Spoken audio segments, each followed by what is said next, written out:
Let's do this. Are there any other items on the various lists of the Transportation Improvement Program that we want to discuss other than Highway 14? I do as well. Michael? Mr. Mayor, I did want to point out for the audiences, or for the public involvement as well, in case you were wondering about a certain project which should be addressed with regards to sidewalks that we didn't mention in the last list. It's actually on the next page, and that is specifically on Stiles Road, 32nd Street, improvement with sidewalks and guardrail along Stiles Road. That is included with this 6-year TIP. It's just road is considered road improvement and not just pedestrian improvement. I want to make sure that you're aware that we're not letting go of that project, and it's still on the plan. Okay. John?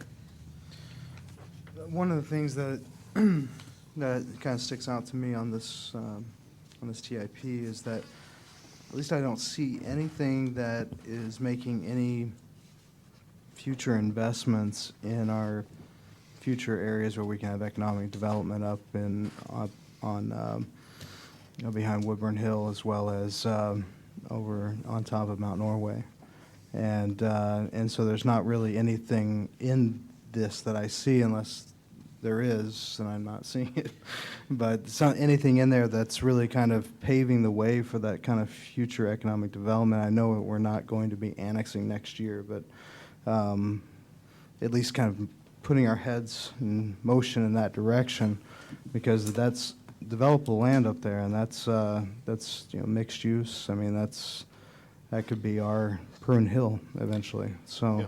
And that's where some of those discussions that, in some of the comments that I made during the strategic planning session about, once we have a strategic plan of how we get out there, then let's start putting it on paper and start putting some of those numbers to it. So Fair enough. You're correct. I believe the only portion of this, John, that starts to get to that are some of the improvements lower down on Shepherd Road and going up to, or not Shepherd Road, Stiles Road, 32nd, and getting up to the top of the hill and making that section of it safer now. Okay. Other items other than Highway 14? Okay, Dave, let's go to your amendments to the motion in regard to the options for Highway 14 intersection improvements. And I would amend my motion, I would amend my proposed amendment to limit it to adoption of option 3 and incorporation of that into the TIP. Second?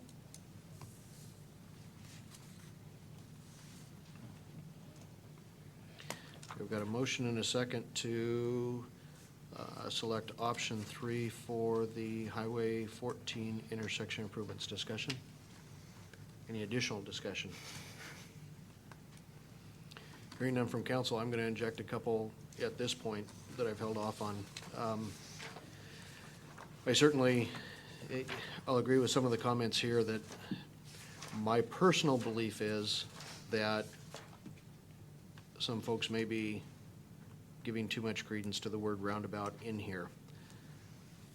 That being said, the word, the phrase, the design, the thing that comes to mind, all of that kind of stuff is currently what's in the plan, is currently what's in the Metropolitan Transportation Program that is already formally approved and was paid for and put through by this city, not necessarily this city council, but this city.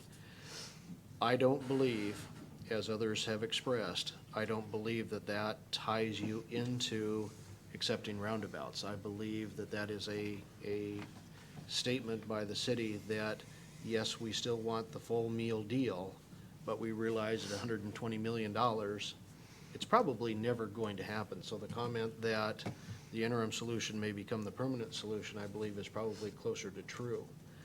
Now, I do know from visiting with our legislators this last January that there are legislators that do not represent the city of Washougal, but are well placed on the Transportation Committee in both the House and the Senate, who very well remember the city of Washougal, the city of Camas, and the Port of Camas, Washougal, pounding on their desks repeatedly to get Phase 1 funded, to the point that they finally were able to fund Phase 1. It was brought up, obviously we had Highway 14 improvements in Phase 2, on our legislative agenda, so it was on the sheet of paper. But quite frankly, we never really got around to the sheet of paper. They were getting 500 sheets of paper those days. It was interesting to me that the two heads of the transportation committees took the time to allow us time during that session, when we're not even in their district, and brought up on their own that they were going to be putting through this next legislature the continuation of the nickel gas tax.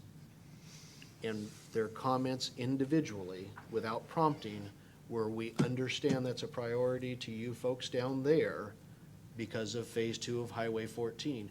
We very well remember you pounding on the desk. It's not to say that that nickel's gonna come through. It would have to pass the House and the Senate. It would have to go to a vote of the people. It would have to be reenacted again just the same way that it was. In addition, there certainly were federal dollars that came into that as well, that came through to the state transportation department that funded into that. However, I believe that if you give the state the option of $15–20 million of some sort of improvement out here in the short term, or $120 million, it doesn't matter how they score anything, a $120 million project in East Clark County is not going to happen. I won't say that that's a guarantee, because I don't believe it is, but if I had to bet on it, and I'd take that bet, it will not happen. It is surely gonna be too much money to East Clark County, given what's out here, and that project at $120 million from the financial aspect is never going to rise to the point of being funded. All that's by way of saying what exists out there today is likely going to remain what is going to exist in the future. You've already heard from the port this evening that they need to see, we need to come up with, we need to work together to try and find something that is another solution that allows access into those areas. I've told some of you before, and I mentioned it at the strategic planning, we have large retailers out here that want to know what we plan to do before they start citing developments out here. I believe that RTC, as well represented as we are by Molly, and that the highway department could very well look at us changing our mind in this, and you may well do that, the same way that Senator Murray is currently talking about the Columbia River crossing.